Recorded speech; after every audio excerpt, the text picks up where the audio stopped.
Irmãos, por favor, abra sua Bíblia em Mateus capítulo 21. Nós vamos ler do versículo 23 em diante.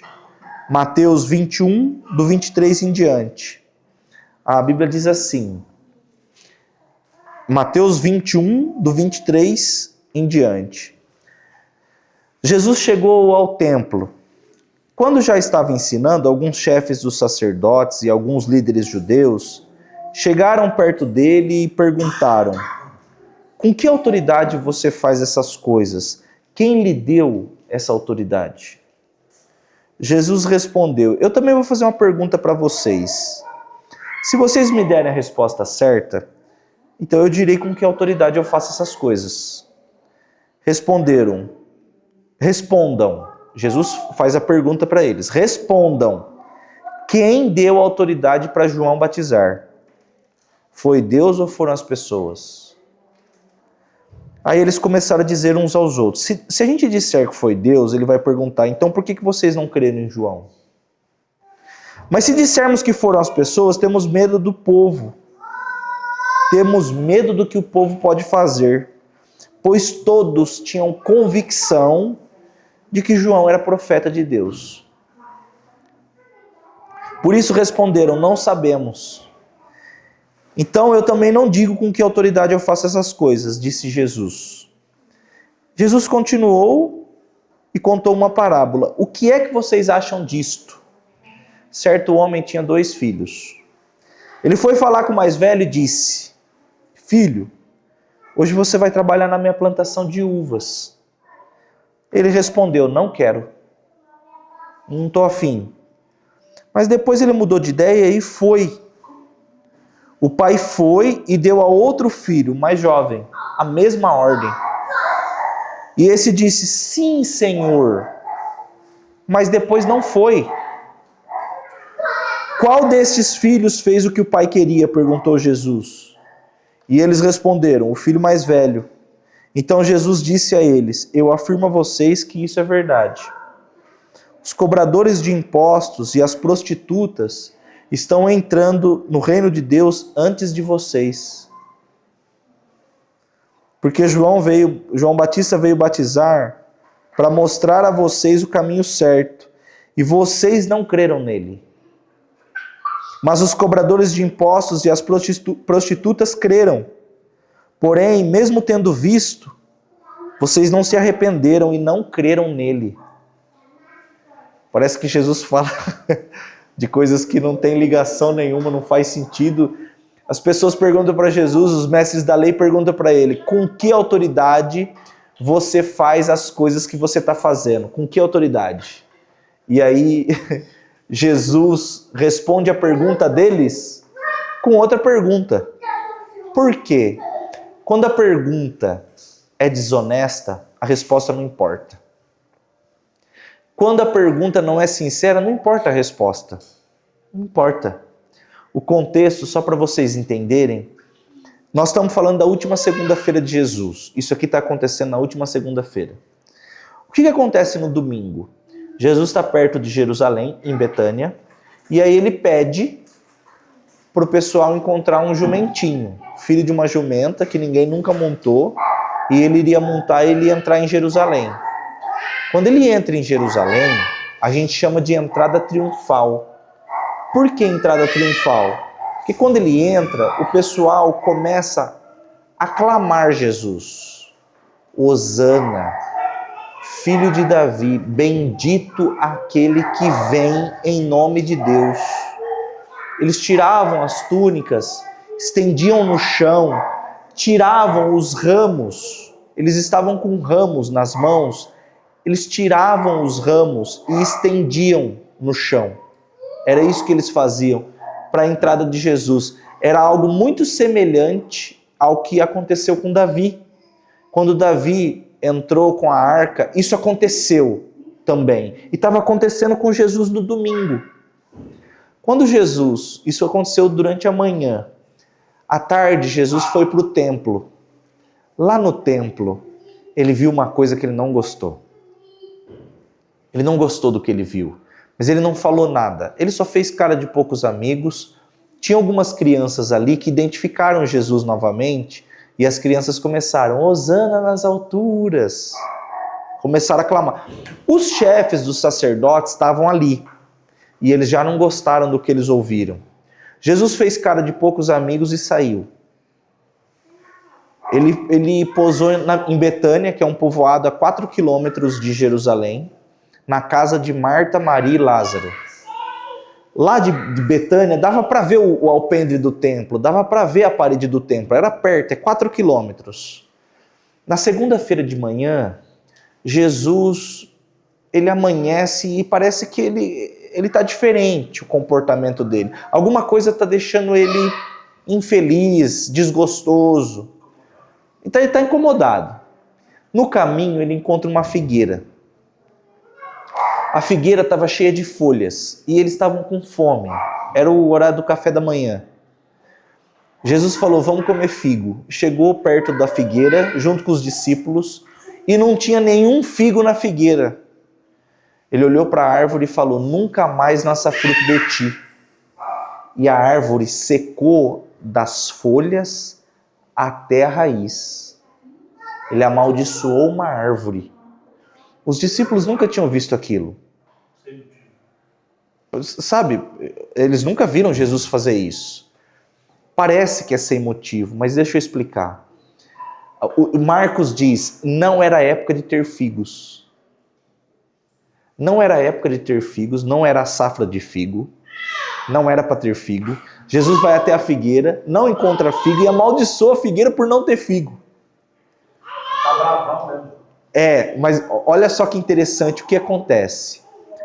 A figueira tem um ciclo. Ela derruba todas as folhas e ficam só os galhos. Nascem as flores e as folhas junto. Caem as flores e nascem imediatamente os frutos. Se você olhar de longe e você ver uma figueira cheia de folhas, sem flores, significava que tinha figo. Porque quando acabavam os frutos, as folhas caíam. Aquela figueira não precisava ter fruto, porque não era a época de ter fruto. Acontecia de ter fruto atemporal? Acontecia. Tanto é que Jesus foi até essa árvore e essa árvore tem folhas. Por ter folhas, era naturalmente para ter frutos, porque ela não tinha flores, mas ela não tinha fruto nenhum. Ela era falsa, entende? Parecia que tinha fruto, mas não tinha. Parecia que ela estava repleta de fruto, já que ela tinha muitas folhas, mas não era a realidade, era só uma aparência, só parecia. Quando Jesus chega perto da árvore, ele amaldiçoa a árvore, porque ele odeia a falsidade. Próximo minuto, ele chega no templo. Quem é que está no templo? Comerciantes. Cambistas. O que eles faziam? Como vinham pessoas de 200 quilômetros andando e na Páscoa todo mundo tinha que oferecer algum animal em sacrifício. Não tinha como trazer um carneiro, uma ovelha, um cordeiro 200 quilômetros. Não dava para trazer. Então eles vendiam os animais nas suas cidades, Natal, e eles compravam, eles traziam o dinheiro para comprar em Jerusalém. O que vocês acham que acontecia nessa época? Uma ovelha que era para valer 50 reais, estava valendo 200. Uma pomba que era o menor dos sacrifícios era pombinha ou rolinha. Era o menor do sacrifício. Que era para valer tipo 5 reais. Estava valendo 50. Então eles aproveitavam do fato de todo judeu ter que cumprir esse compromisso de fé e eles extorquiam os fiéis.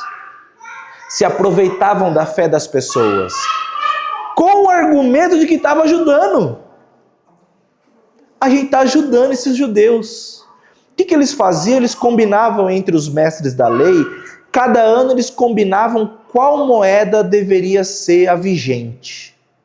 Então eles não aceitavam qualquer moeda. Eles aceitavam o shekel, chegava o shekel, não, o que nós vamos aceitar é só denário.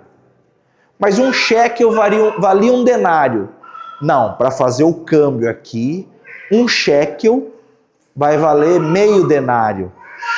Você vai ter que dar 2 shekels. Mas um shekel é um denário. Não. Hoje não. Aqui não.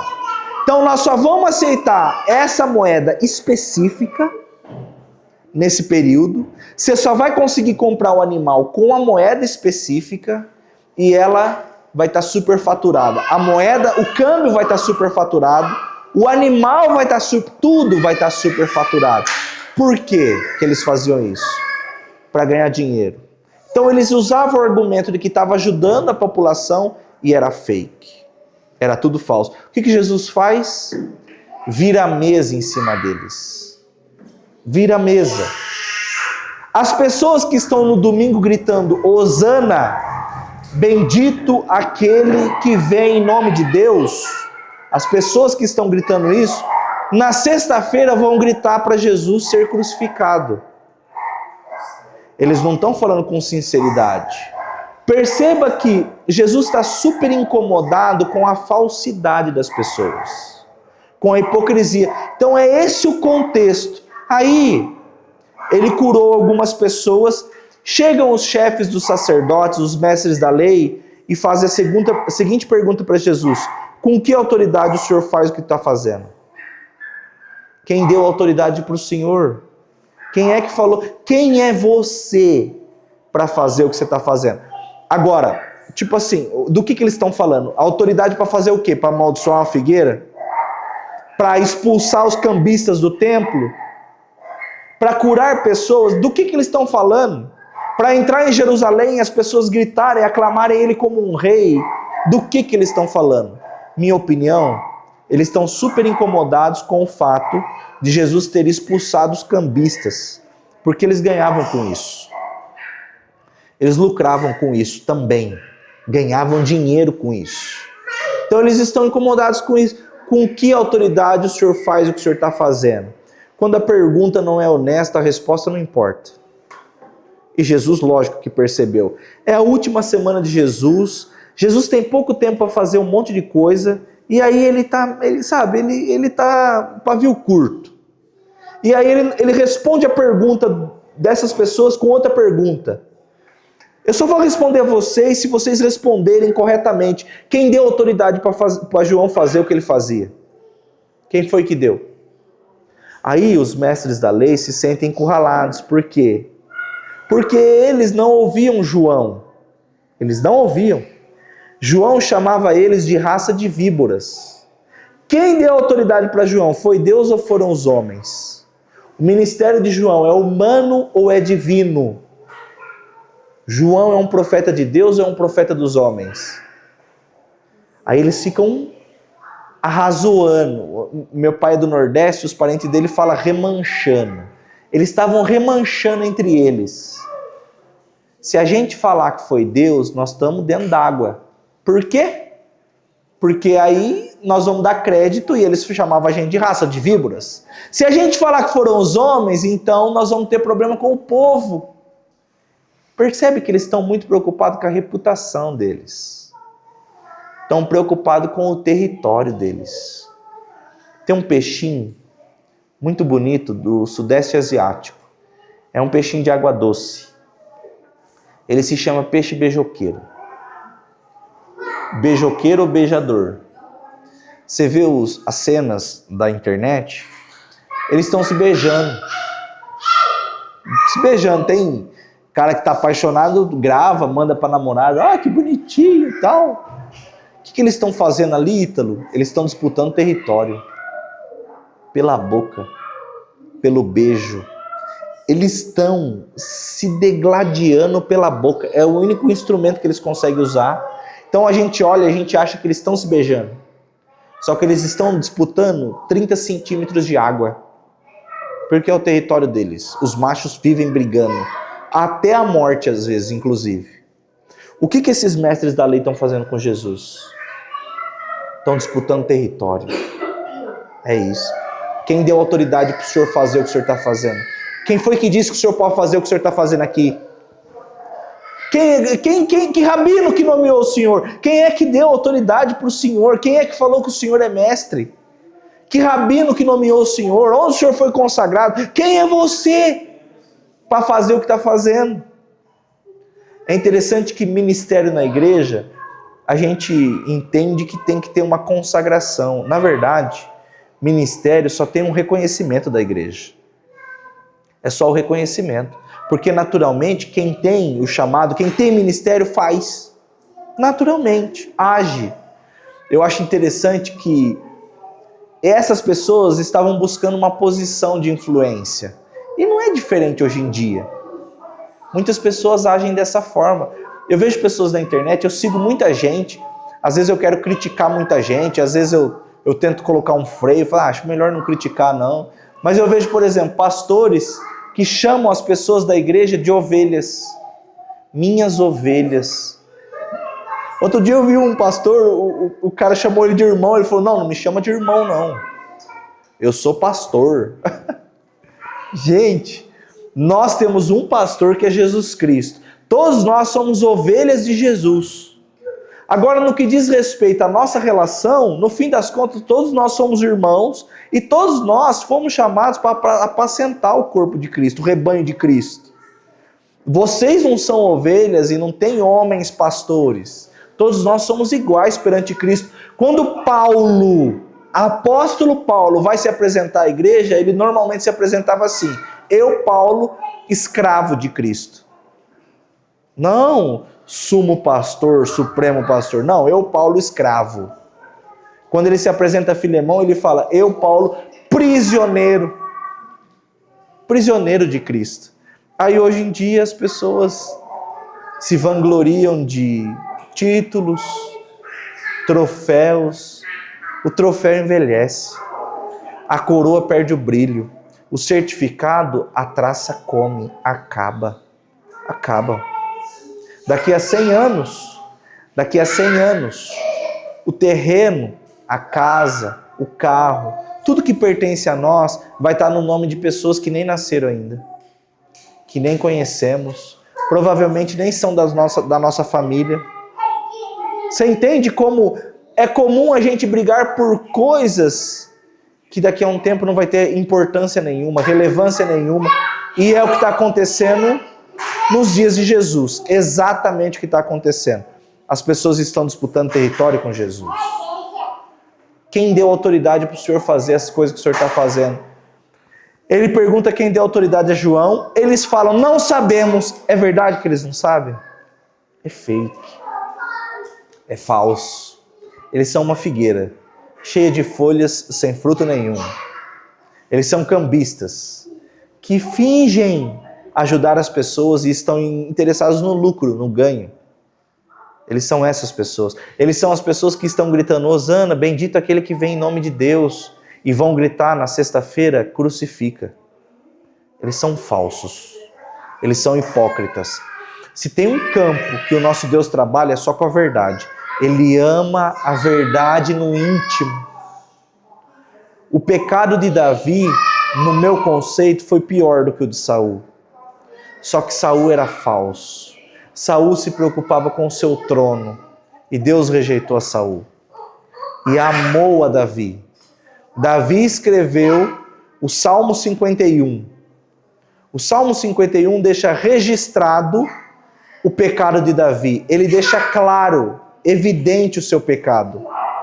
Deixa a mostra para todas as gerações sabem do pecado de Davi, porque ele deixou registrado no Salmo 51. Depois vocês leem. Jesus encerra essa conversa com uma parábola e finalmente a gente chega na parábola que nós estamos no 16º episódio de Parábolas. Um pai tinha 2 filhos. Ele disse ao filho mais velho, vem trabalhar na vinha do seu pai. Não estou afim. Não quero. E aí depois ele se arrepende e vai. O filho mais novo, filho, vem trabalhar na vinha. Sim, Senhor. Se tem uma coisa que eu gostaria de ouvir quando eu fizesse um pedido, desse uma ordem para um filho ou para qualquer pessoa, faz tal coisa? Sim, Senhor. Ó, como ele caprichou na resposta, né? Só que Jesus disse que ele não vai. Aí ele pergunta para os mestres da lei, qual dos dois cumpriu a vontade do seu pai? Qual dos dois? O que disse que não estava afim e depois mudou de ideia e foi? Ou o filho mais novo, que fala sim, Senhor, que é bajulador, mas não vai? Qual dos dois? Aí os mestres da lei responderam, o filho mais velho, que falou que não estava afim, que foi sincero, falou não estou afim, mas depois se arrependeu e foi. Pois eu afirmo a vocês que prostitutas e cobradores de impostos estão entrando no meu reino antes de vocês. O que tem a ver? Prostitutas e cobradores de impostos estão entrando no meu reino antes de vocês, porque creram na mensagem de João e se arrependeram dos seus pecados. Jesus prefere um pecador sincero, arrependido, do que um religioso fake. Um religioso falso. Ele não suporta. Em Amós, o profeta Amós, é um livro super curtinho do Antigo Testamento. Deus fala assim, afastem de mim a cantoria de vocês, porque eu não suporto. Sobe diante de mim com mau cheiro.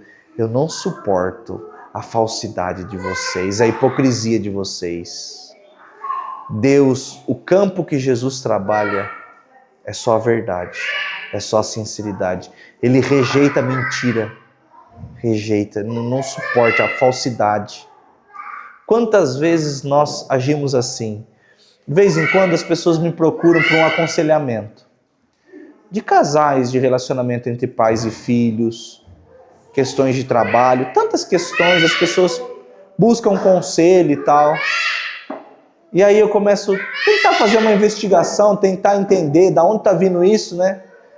E aí, mas e essa questão? Não, eu estou bem com Jesus, está tudo bem, está tudo certo. Daqui a pouco passa 2, 3 semanas, aí estoura uma bomba, aí a pessoa vem, então, aquilo lá que eu te falei não tem nada a ver. Nossa geração mente na terapia. A gente mente os diagnósticos, os sintomas, a gente esconde os sintomas do médico. Tem alguma razão que eu não sei explicar. Não sei se é o advento das redes sociais. Existe uma vida nas redes sociais que é tudo fake, é tudo mentira. Aquela vida não existe. Aquelas pessoas não existem. Aquele corpo não existe. Aquela dieta não existe, é falso, é fake. E a gente tenta, de alguma forma, postar as melhores fotos, os melhores alimentos, né? Os sorrisos que muitas vezes é falso. Deus ama a verdade no íntimo. Essa parábola fala de hipocrisia e da verdade. Hoje a gente ouviu a palavra do irmão perguntando: quem é Jesus para você? Quem é Jesus para você? E aí, a gente está encerrando essa parábola hoje falando veementemente: Deus ama a verdade no íntimo. O campo que Jesus trabalha é a verdade. Ele odeia a falsidade, a hipocrisia. Para ele, mais vale pecadores sinceros arrependidos do que religiosos falsos. É a história da figueira. Ele não suporta parecer que tem fruto e só tem folha. Ele odeia. Ele não suporta isso. E é essa mensagem que ele está passando para os seus discípulos e é essa mensagem que ele está passando para a gente nessa noite de sexta-feira. Amém? Vamos fazer uma oração a Jesus? Feche os seus olhos, curve sua cabeça. Jesus, obrigado por essa noite, por essa palavra. Obrigado por tudo que o Senhor tem transmitido a nós. Em nome do Senhor Jesus, que o Senhor possa nos abençoar de uma forma especial. E, Senhor, que a gente seja sincero contigo, porque a nossa geração é habituada a mentir nas redes sociais, diante do psicólogo, com os sintomas diante do médico, a gente é acostumado a mentir. Tá tudo bem com a minha família, tá tudo bem com a minha casa. Nós somos habituados a mentir para o cônjuge, para os filhos, para os pais. Muitas vezes a gente mente para Deus. Jesus, nosso relacionamento é baseado na verdade. O Senhor ama a verdade no íntimo. Me ajuda a ser verdadeiro contigo, Senhor. Em nome do Senhor Jesus Cristo. Amém. Amém, meus amigos.